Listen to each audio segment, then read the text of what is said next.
like drawing, so maybe you can do something in those kinds of fields where you're sketching and being creative. Well, I get to be creative.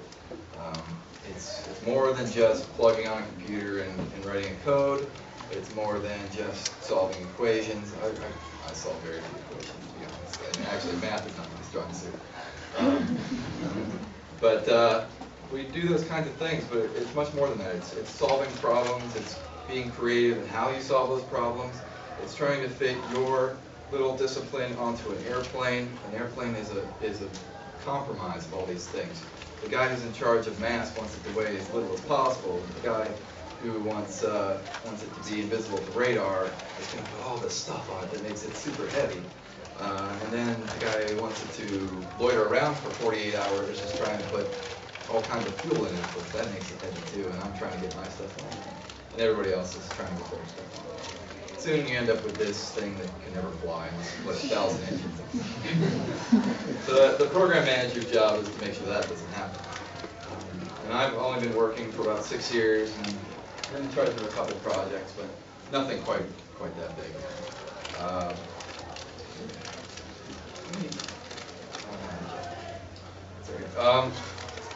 That's really all I can to share. I just want to say that engineering teaches you how to think. If you take all these classes in engineering and you decide, I don't want to do this anymore, you're going to be pretty well equipped to do anything else. You're going to have your math skills, you're going to have your physics, you're going to have your chemistry. All those things are baseline for most engineering degrees. If you wanted to switch and you want to go back to veterinary medicine, believe me, I've thought about it a couple times. You can do it. You learn how to think. You learn how to think critically and logically, solve problems. And like I said, you get to be creative still. So don't think that it's all hardcore math. There's nothing wrong with math. Don't get me wrong.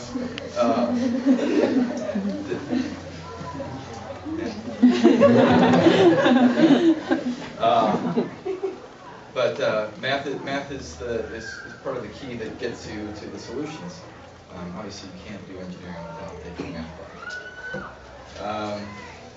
If you wanted to go and do something completely unrelated, that seems completely unrelated, business, you're going to be the most critical thinker in some of those business classes that you decide to take later on.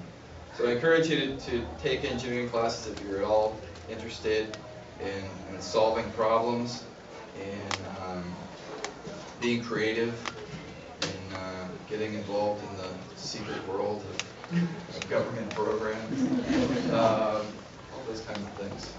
I think I'll open up for questions now.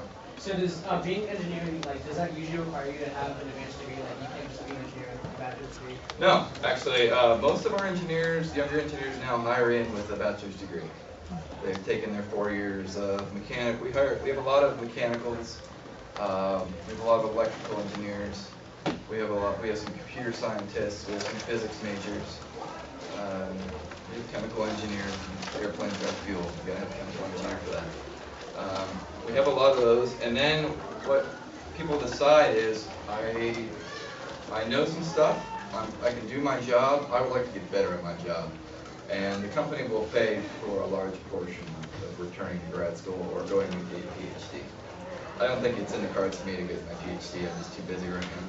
But if they force me, I guess. That's true, yeah. Some people will go back for their MBAs after getting their engineering degrees. And I think they have a pretty easy job of it once they've gone through their engineering classes. Sure. What's the male-female ratio in engineering? You know, it used to, it's a good question. It's a good question. It used to be very heavily male-dominated. And there's a big gap in how I work right now. I'd say there's nobody in the mid-30s to mid-40s group. There's people older than that, there's people younger than that. And people older than that, the male-to-female ratio is very high. In the younger classes, though, or hiring groups, let's say, the ratio is almost 50-50 now. The company does a very good job of trying to balance it out. And there's just as many qualified female engineers as male engineers, so all it is looking for the best candidate for the job. I hope not. I hope females aren't turned off to physical sciences and engineering anymore. I think that's true. I was seeing more and more girls in my engineering classes when I was going through, and I think it's progressively becoming more balanced. So you were in engineering degree? My bachelor's is in mechanical engineering, that's right. Yeah, so what do you have to say about getting an aerospace degree right out of college? I mean, is that too specialized? No, I don't think so. If you know that that's what you want to do, definitely go for it. You're still going to go through the same basic classes, the math classes, you have to take those, of course. You can't do it without it. Physics, chemistry, and then you're going to have electives too. Some of my more interesting, I took an entomology class my first year, which is basically bugs. It was an interesting class, and I kind of thought about it in the mechanical engineering world.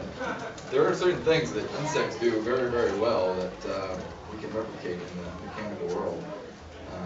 So if anything strikes your fancy, I recommend taking it this first 2 years, because the next 2 years are going to be more focused on your economics. No, I have nothing bad to say about doing AE straight out of high school. I didn't end up at a school with an AE program, which is part of the reason I did ME. I might have done AE straight out of high school if I had that opportunity. But I was already enrolled in school, and I had to make a snap judgment on what I was going to do next. I did AE after ME. I was missing some of the aeronautics background that I kind of wish I had, but I got through. And like I said, if you learn how to think your first 4 years, you'll be okay. You might take a little extra work your first couple of classes going into your master's. If you switch like that from ME to AE or vice versa, you'll be okay. Yes? On that note about learning how to think in their first 4 years, how important was it to know how to think before you actually got to school?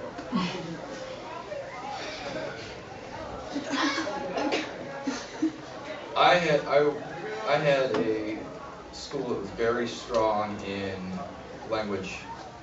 Did you have a high school? Yes. So high school had school was very strong in language, history, and let's just call it sociology. And mathematics, I was able to take some college classes when I was there. Physics, a little bit, chemistry a little bit, but it wasn't what the school was known for in the area. So I was a little behind the 8 ball when I got there, and I had to do a little catching up. So I wish I had actually hit the books a little harder in my calculus classes, because I had Calc 1 and what did I have? I had Calc 1 as a senior. I was supposed to take Calc 2 when I hit college, but somehow they let me test out of it, and I got Calc 3, and I didn't know what I was doing. And so I was very, very difficult. I wish I had done more in Calc 1 in high school, and focused a little harder there. Like I said, my math skills, part of the reason I don't enjoy mathematics right now as much as I wish I did, is because I had skipped all that Calc 2 stuff, and I had not paid as much attention my senior year as I probably should have. Well, that was the bell ending our second year.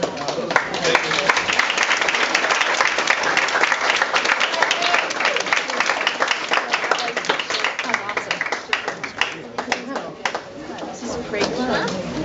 Sure. Yeah, we have